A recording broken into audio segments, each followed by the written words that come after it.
মমতা বন্দ্যোপাধ্যায়কে রাহুল গান্ধীর কাছে হাত জোড় করে দাঁড়াতে হবে দাবি করেছেন অধীর চৌধুরী। সোমবারই বাম অতি বাম দলগুলিকে তৃণমূলের সঙ্গে জোট বাঁধার ডাক দিয়েছেন মমতা বন্দ্যোপাধ্যায়। সেই প্রসঙ্গ টেনেই অধীর চৌধুরী বলেছেন, একসময় বাম শাসন হঠাতে নকশালদের সঙ্গে বন্ধুত্ব করা মমতা বন্দ্যোপাধ্যায় কিষেনজির হত্যার পিছনেও হাত রয়েছে।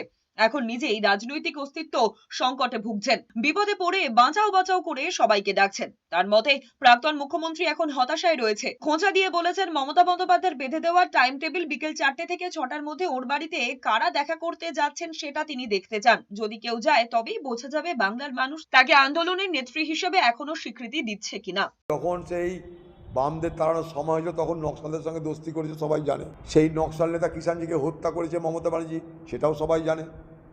এখন আবার মুখে পড়েছে, আমরা যেমন এখানে মুর্শিদাবাদে একটা কথা আছে, হুঁকে পড়ে বিড়াল গাছে ওঠে। দিদি এখন হুঁকে পড়েছে, আপনি সবাইকে ডাকি, এখন বাঁচাও বাঁচাও করে সবাইকে ডাকছে। আমি শুধু দেখতে চাই বিকেল 4টে থেকে 6টা উনি যে টাইম দিয়েছেন দেখা করার, সেই সময় কে কে যাচ্ছে।